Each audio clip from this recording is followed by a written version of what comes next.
going to talk about boundaries. Woohoo! Over the next few minutes, you're going to learn how to talk about boundaries with your very enthusiastic 5-year-old. And welcome back to Sitting in a Car. I'm Sarah Sproul, and I sit in a car each week answering a question to help you raise your confident and caring young person to respect themselves and the people around them. Okay, so let's get right to this question. I'm going to read it in detail so you know what's going on. My 5-year-old has trouble reading people. She's over enthusiastic, hugging her older sister and me, and is all over us physically, which makes me uncomfortable. I don't want to shame her, but I need help. My answer for the question this week comes from the courage pillar inside the Evolved Family Method. And the courage pillar really looks at all the skills and information that we need to step up when things feel hard, whether that's how to start a sentence or the right words to use, or standing up for our own boundaries with other people in our parenting community, or even our own boundaries around our kid when we're worried that we might shame them by mistake. So most adults who have an issue to do with boundaries are going to default to not say anything at all. Well, the people that come to me anyway, because parents that are attracted to this sort of work are parents who want the best for their child. And so a default will be that if something feels like it might be a little bit shamey for their kid, parents in my world will tend to sit back and not know what to do.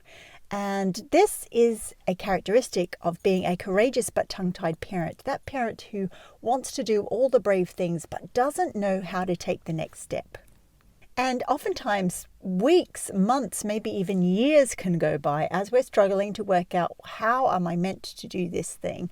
And so if you're feeling courageous but tongue-tied, probably you have been thinking about a number of different issues related to sensitive stuff, talking about that with your kids for months, maybe even years.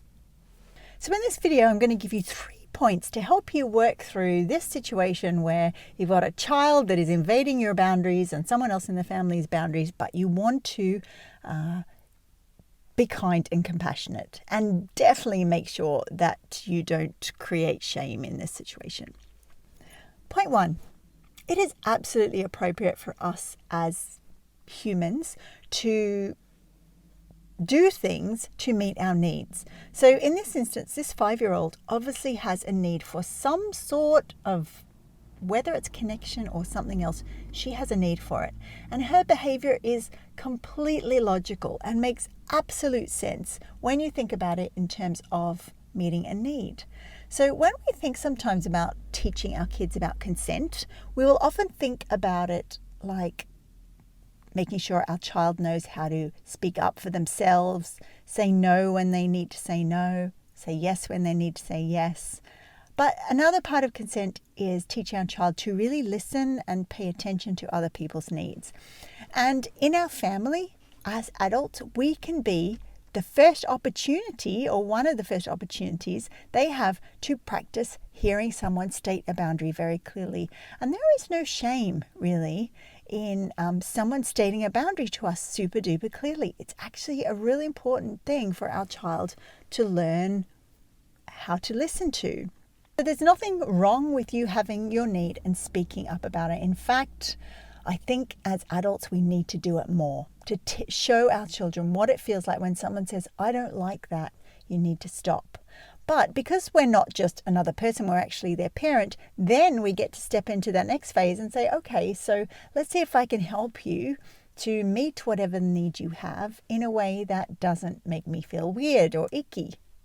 I'm remembering when I was picking up a child from sport one day, and they came in and they turned on the radio straight away, and I had a bit of a headache. And so we got to have a conversation about, I need you to turn off the radio because I have a headache. And they were saying, yeah, but I want to listen to music. And I said, well, I've got a headache and I can't cope with music right now.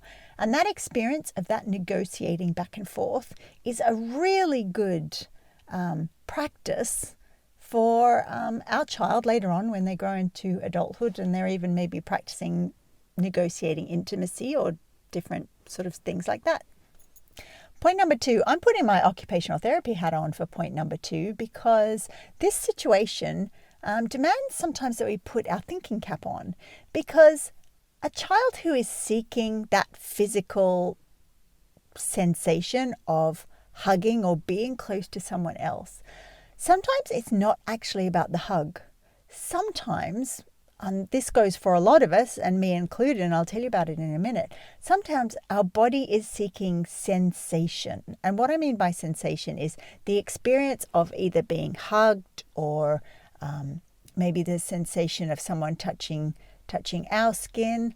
I mean, one of the sensations that calms me down is to tap my foot.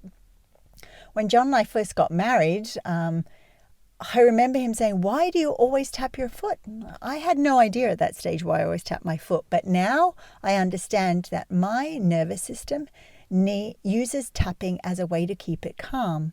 I have a child in my family who pretty much, there are so many photos of him when he was small where his hair is flying up and down in the air because he just spent the whole time jumping up and down. So if you know that your child seeks sensation of something like that in their body, then maybe there is a relationship between that and seeking hugs and kisses. And if we know that this is not about invading personal space, and there's no malice in what our child's behavior is doing, but there is a deep-seated need for some sort of sensation, then we can start trying to fix that. Whether you do need to go to an occupational therapist and say, look, my child is hugging all the time, and work out what their sensory system needs. Maybe they need a weighted blanket, or there's lots of different things occupational therapists do to help our own individual sensory systems get the support they need to stay, the word is regulated, but I also use the word calm. And some of you may have children that, if they're on the autism spectrum or have some other diverse or interesting brain or nervous system, will be familiar with this idea of seeking stimulation. And it's part of parenting that we teach our child how to find the stimulation that they need or the sensation that they need without crossing over someone else's boundary. Point 3. And I don't know why I left this one till last, because I actually think it's the most important.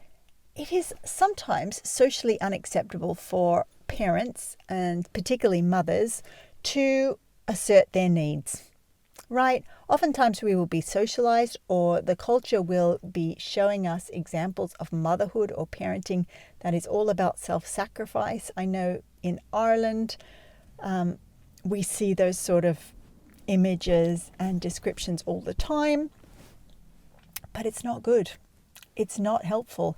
And we are modeling to our child, particularly if we have a child that might grow up to become a mother, that their needs are less than the people they are caring for, or their needs are not important enough to speak up about. And that's not okay, really. It's not okay for us to be treating ourselves like that.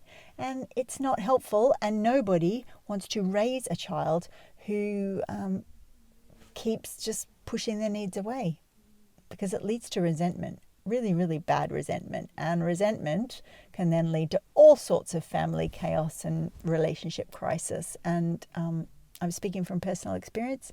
It's not very fun.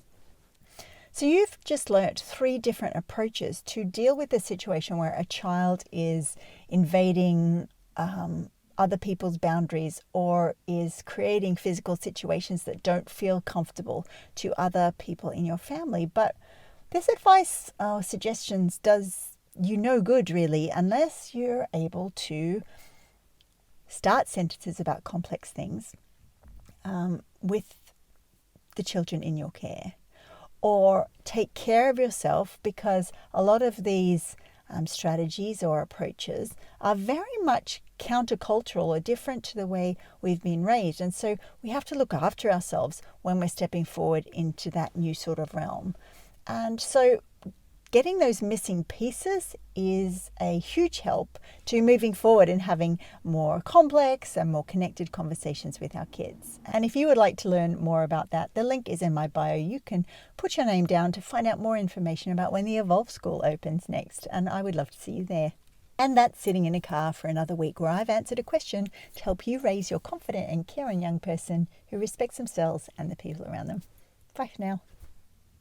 I'm just noticing the beautiful sunshine, playing with it. It's lovely when the sunshine comes to Ireland. It's such a special time.